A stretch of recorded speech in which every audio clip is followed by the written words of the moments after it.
Well, welcome back to our tracks masterclass. This is part 2. In part 1, we talked a little bit about why we use tracks, and hopefully that was helpful. In this one, we're going to talk a bit more about how we use them as a band, how we interact together. Practical examples. Yeah, we're going to have some fun. Cool. So the first thing that we want to talk about is that tracks are part of the band. They're not a silo thing on the side. They're not the main event either. Yeah, that's right. But they're part of the team. They're part of the band.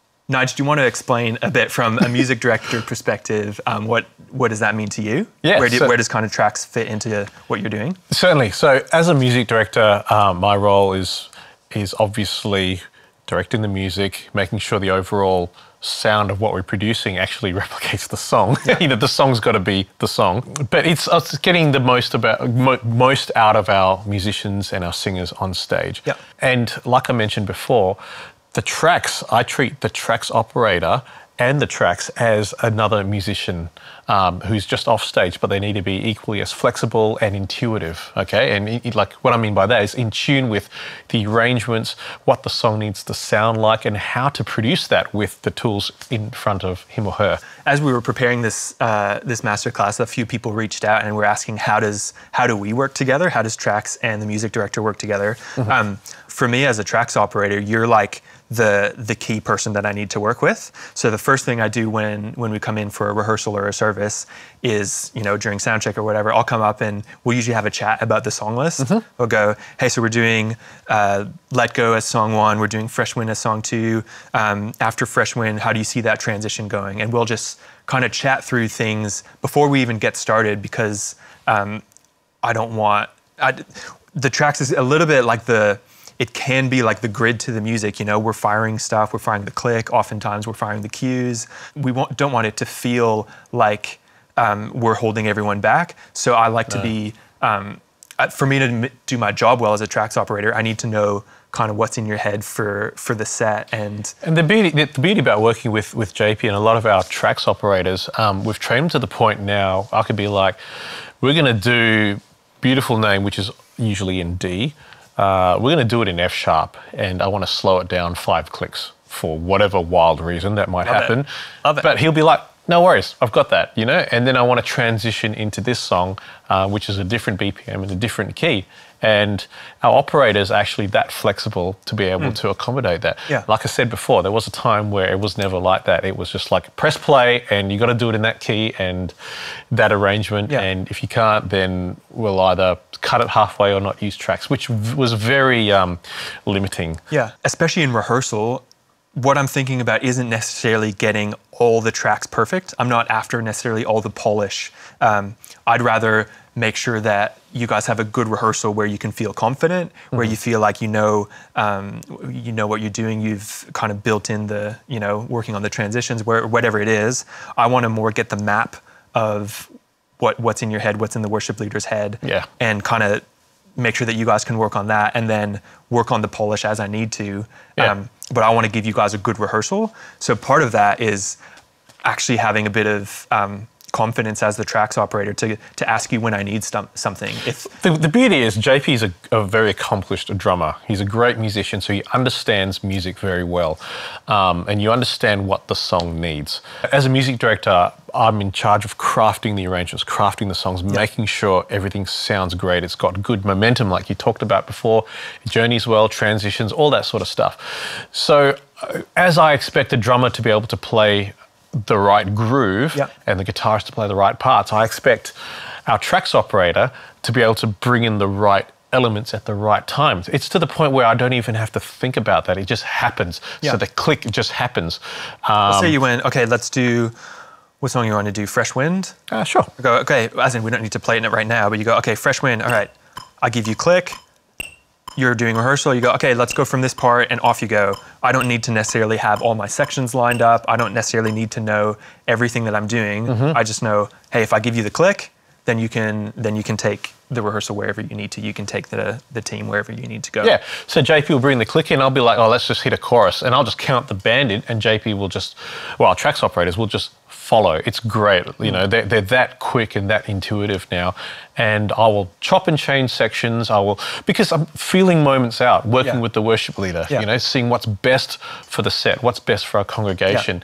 And the tracks operator, like I said, like any other muso on stage, will just follow. Yeah, that's right. Like we said in part one of our priorities is actually allowing there to be a lot of momentum for the team. Yeah. So especially in rehearsal or in a service or something like that, I just want to be able to give you guys what you need, and then I'll kind of catch up as needed.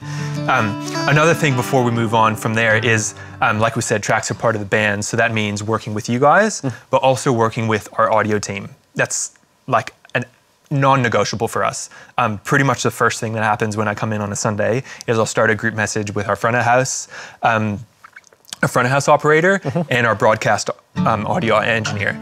And so we'll start chatting about the set. I'll tell them what keys we're doing things in, and just straight away, if they need anything and they say, hey, on this bit, can you dial back the tambourine, or on this bit, hey, it's feeling like this, or whatever. Nice. They're kind of just like you're directing what the team on stage is doing. I'm looking to them, I guess, submitting to them in terms of what I'm bringing.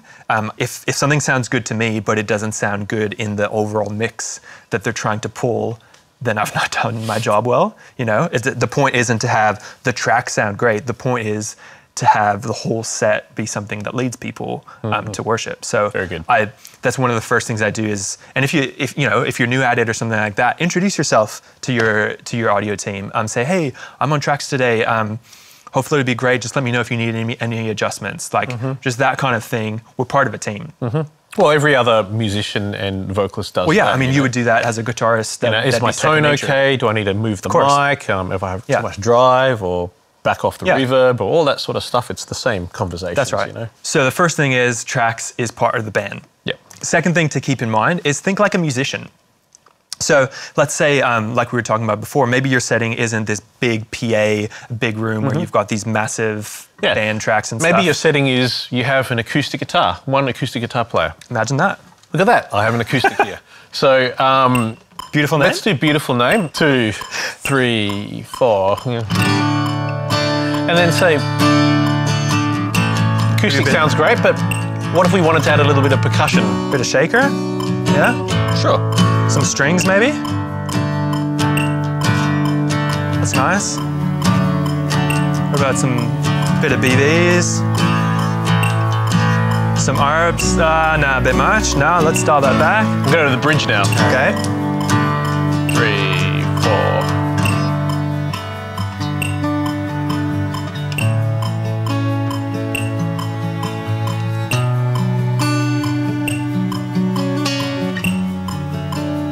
I'm going to start building it now. Yeah. And I'm going to go to the chorus after this.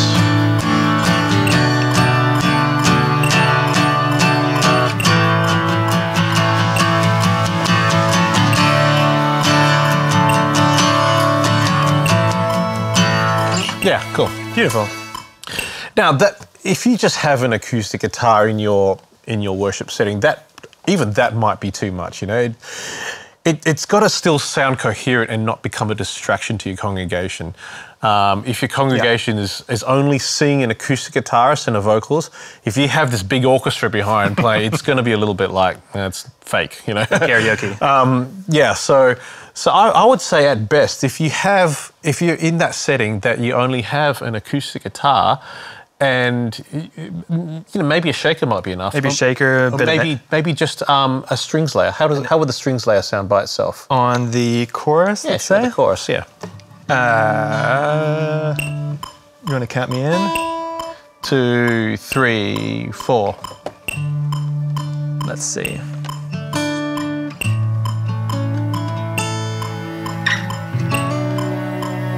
It's not bad, not too much.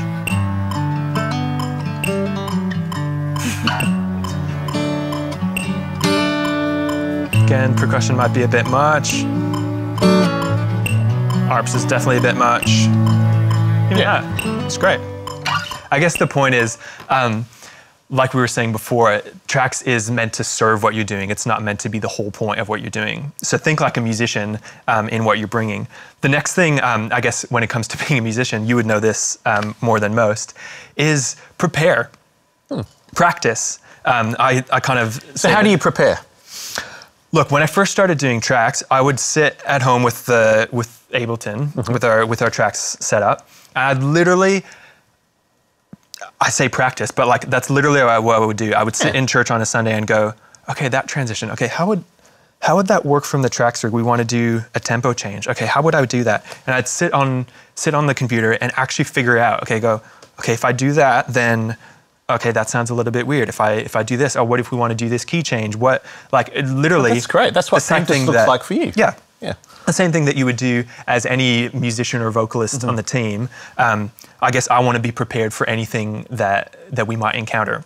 It means simple things like I won't play anything on the tracks rig that I've not heard before. I know that sounds simple, but like you won't just come and play a guitar on a Sunday that you've never heard. Same thing for us. If there's a new song or something like that, on my own time, I'll listen to the tracks, I'll listen to each stem and just make sure that I understand what I'm bringing. So then I'm not putting it on the audio team to tell me that something sounds bad, or I go, oh, this layer, I didn't realize that was there, where is it? And I go and waste time in rehearsal trying to find it. I want to make sure that everything I'm bringing is excellent, that I'm confident in what I'm bringing, that I know what I'm bringing. Otherwise, I'm wasting your time, wasting everyone's time. So the second thing is think like a musician. The third thing that I want to talk about in this one is use your eyes and ears. Now, I know that sounds maybe a little bit obvious, but when we're in rehearsal, when we're doing a service, I'm not just relying on what I've got here on the computer, on, if I've mapped out what our arrangements are. I'm not, same as you. Tracks is never a set and forget. That's right. It's like every other musician on stage who I always encourage to be watching the worship leader, watching the MD, looking and connecting with the congregation, making sure they're aware of what's going on in the room. That's right. Same for you, right? Yeah. I think part of that is, I guess, because I've got experience as a musician, is I know how important it can be when you're trying to work something out in rehearsal or even in a service, maybe that you're going into something that's unplanned. You don't want anything, but you don't want the tracks pulling you in a certain direction. So we do this all the time, but say in a rehearsal, you're going, okay, let's workshop this section. I know this is what the arrangement is, but let's feel this out. Let's see where we go. Yeah. As soon as I see you guys doing that, literally, I pull the cues out, pretty much pull the tracks out, leave the click going, and I want to see, I don't want to have what I'm doing steering you guys or pulling you in a different direction. I want to let you guys be musicians, be humans, and go, okay, let's massage this, let's see what we're doing here. Nice.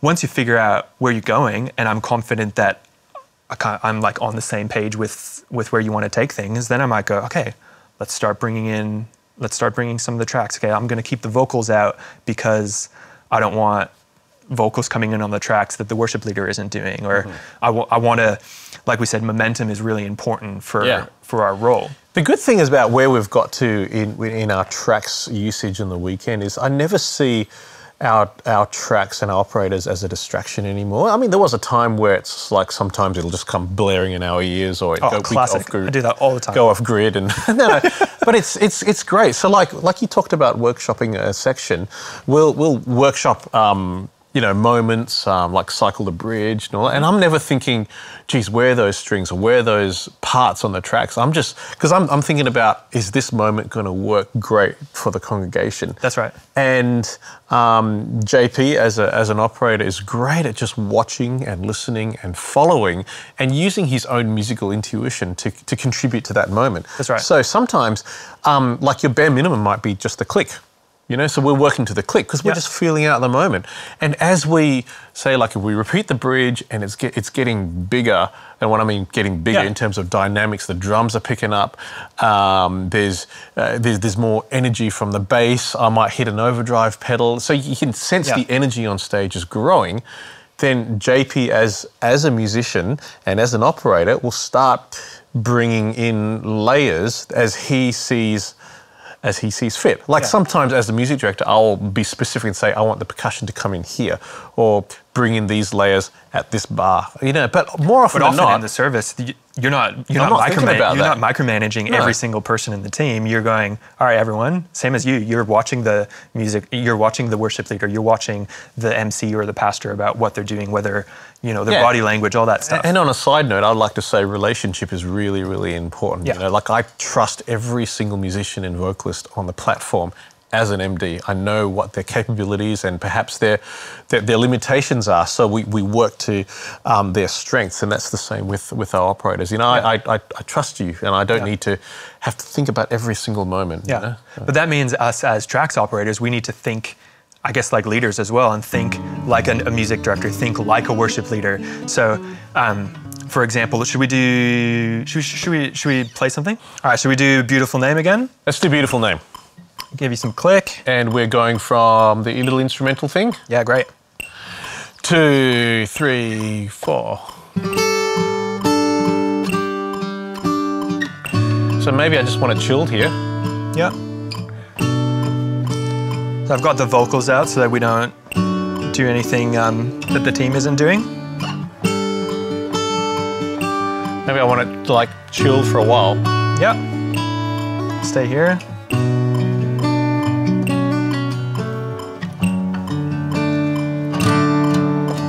So I've got my tracks about -5, -10, Yep. giving some That's room to pretty grow. And all of a sudden, oh my gosh, the worship leader's called like a sharp build because we're running out of time. Here we go, last one, last build.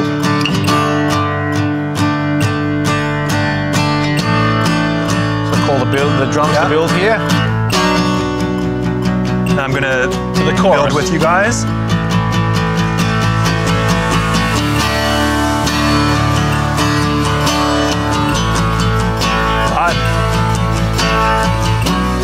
Cool. Vibe. So just as I would expect the drums to build with their 4 on the floor or like a straight 8s on the toms and the snare, and the bass to maybe go on the 16th, and all the Attention and release. Yeah, hey? and I would expect the energy from the tracks like the arps, the percussion, all that stuff to follow. So I assume that's what you're doing there, right? Hopefully we got it right. But yeah, mostly. So when you guys went into the build, I left myself some headroom on our level. So then once you guys do that build, I'm kind of doing a slow fade right up to. So then by the time we open up and release on the chorus, that's kind of the musical climax. That's where everything opens up. Yeah. Hopefully by then it's a big swell from the tracks as well. Not overtaking anything, but I'm musically doing the same thing that you guys are doing, kind of Wonderful. making that the peak of That's what you're doing. so good. And again, like I said, relationship is really important. Your relationship with front of house is very important at that moment because they're like, right. where's the tracks? And they're bumping it. They don't need to push the volume up anymore because they know that you're writing that, you're controlling that as well. Right. So. And if you've got that first one down pat, tracks being part of the band, second one, think like a musician, and using your eyes and ears, they all kind of work together so that we're doing hopefully a good job of contributing to the mix, contributing to the service. A good job. Yeah. Wonderful. So thanks for joining us for part 2. Part 3, we're going to actually look at our rigs, the tracks rig, and why we have it set up the way that we do. I came into today with a dream that we would just do one take, but sorry. Fine, man.